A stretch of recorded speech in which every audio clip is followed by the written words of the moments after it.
Shalom, shalom, Yesu ashimwe cyane, Yesu ahimbazwe cyane, ndagarutse kukubwira ko uri umunyamahirwe. Ndagarutse kukubwira ko uri umunyamahirwe. Ndagarutse kugutera inkunga. Ururimi rwacu nakubwira ngo ururimi rwacu rurarema. Ururimi rwacu rufite ibyo rurema kandi bikagerwaho. Mu bintu rurema rero no kwiyaturaho kuri umunyamahirwe birimo.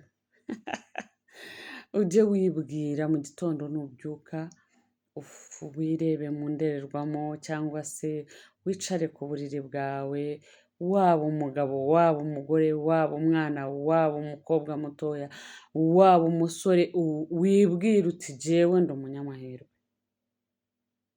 Umunyamahirwe se ni mu ntoki. Umunyamahirwe nuronkera aho abandi bataboneye. Umunyamahirwe nubonera akazi aho abandi bakaburiye. Umunyamahirwe nucururiza aho abandi batacururije.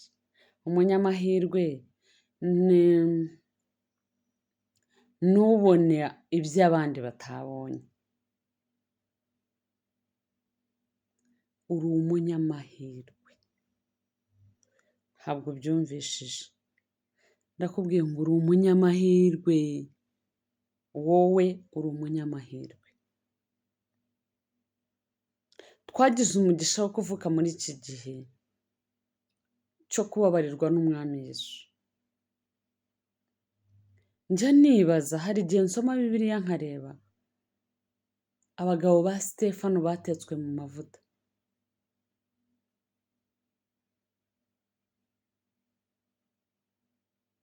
Njya mbireba nkabisoma nkavugana n'umutima wanjye nkawubaza, iyo mvuka muri kiriya gihe mba nari gushobora? Narangiza nkibwira jyewe ubwanjye, nkibwira ngo umutima wanjye, nanjye njyewe ubwanjye ndi umunyamahirwe kuvuka mu gihe cy'imbabazi. Ndagira ngo nkubwire ko uri umunyamahirwe. Ni ukuri uri umunyamahirwe. Uri umunyamahirwe. Ndagira ngo mbikubwire ko uri umunyamahirwe. Igihe cy'imbabazi Yesu Kristo yaje gutanga imbabazi. Uri umunyamahirwe. Wowe wahawe ku buntu.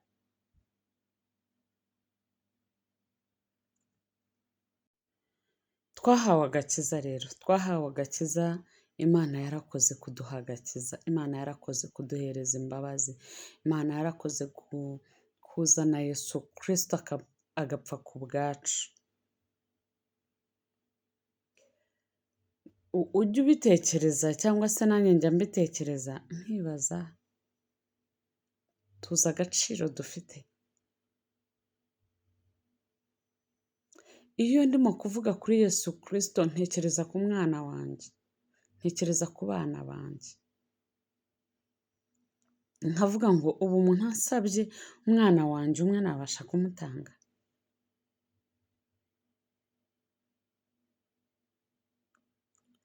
Rero niba tutabasha kumutanga, uyu munsi Imana ikaba yaraduhaye umwana wacu kandi ivuga ngo turasa nayo, tumeze nkayo, dukora nkayo, yewe dutekereza nkayo. Bivuze ngo hari urwego tutarageramo. Biragusaba rero, biragusaba kongera kwiyunga nayo. Biragusaba kongera kwiyunga n'Imana. Biragusaba kongera gutekereza ugahuza na Data. Imana ibahe umugisha rero. Tugiye gusoma icyanditswe kiri mu Baroma 5:5, handitswe ngo bene ibyo byiringiro ntibikoze isoni, kuko urukundo rw'Imana rwasabye mu mitima yacu kubw'Umwuka Wera twahawe. Haleluya! Ijambo riratubwira ngo bene ibyo byiringiro, ibyo kwiringirira mu Mwami, ntabwo bikoze isoni.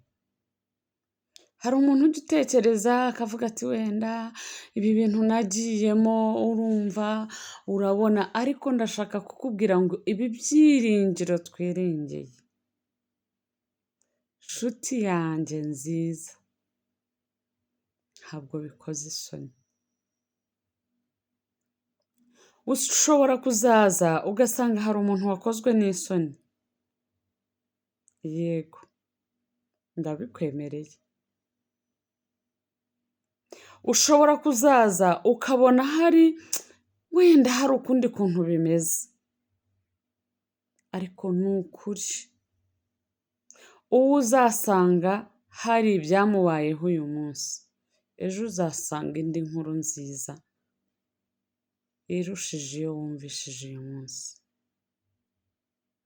Kuko ijambo ry'Imana riratubwiye ngo bene ibi byiringiro, wa muntu wemeye akareka buri kintu cyose agakurikira Imana, ni ukuri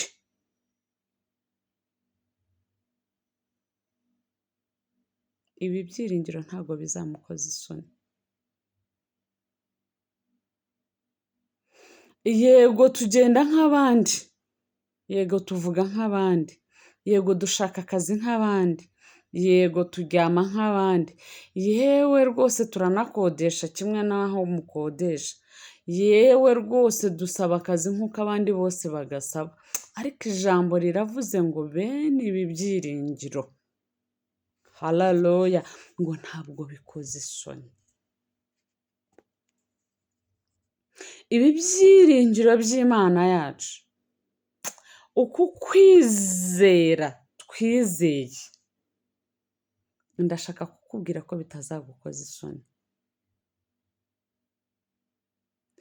Wowe wemeye, wowe wahagaritse, wowe wabonaga hari inyungu bigufitiye, wowe wabonaga hari ibindi byiringiro bigiye kukugezaho,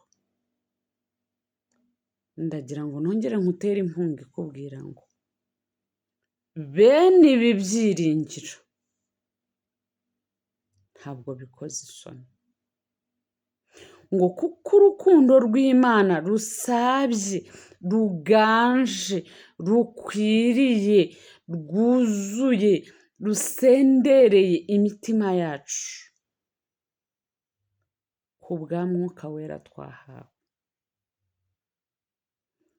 Ndashaka kukubwira ko tugenda nk'abandi bose, ndashaka kukubwira ko dusaba akazi nk'abandi, ndashaka kukubwira ko tunyagirwa nk'abandi, ndashaka kukubwira ko dukodesheje nk'abandi, ndashaka kukugaruzamo ibyiringiro, nkubwira ngo bene ibi byiringiro twiringiye ntabwo bidukoza isoni, ahubwo ni ibyo kongera kuduteramo imbaraga. Haleluya! Ndashaka kugusubizamo imbaraga nkubwira ngo imyaka umaze ukorera Imana, igihe umaze uvugira Imana, igihe umaze usenga Imana, ndashaka kukubwira ngo ibyo byiringiro wiringiye ntabwo bizagukoza isoni. Turi abanyamahirwe kubera ko dufite Kristo uhagarara ku ijambo rye, udateye nk'uko nteye, utavuga nk'ibyo mvuga. Njyewe nshobora kubivuga uyu munsi, ejo nkivuguruza, nshobora guhagarara uyu munsi, ejo bikananira, nshobora kubyuka uyu munsi, ejo bikananira, nshobora kukubwira amagambo y'ihumure, ejo ukazasanga ntayo mfite, ariko ndashaka kukumenyesha ko ibyiringiro twiringiye atari imfabusa, bifite icyo bivuze. Ntabwo ari ibyo kudukoza isoni, nubwo isoni zitwegereye. Imana ibahe umugisha. Ndabakunda kandi ndabararikira, ni ukuri ujye ukora share, subscribe ndetse woherereze n'abandi. Imana ibahe umugisha. amen.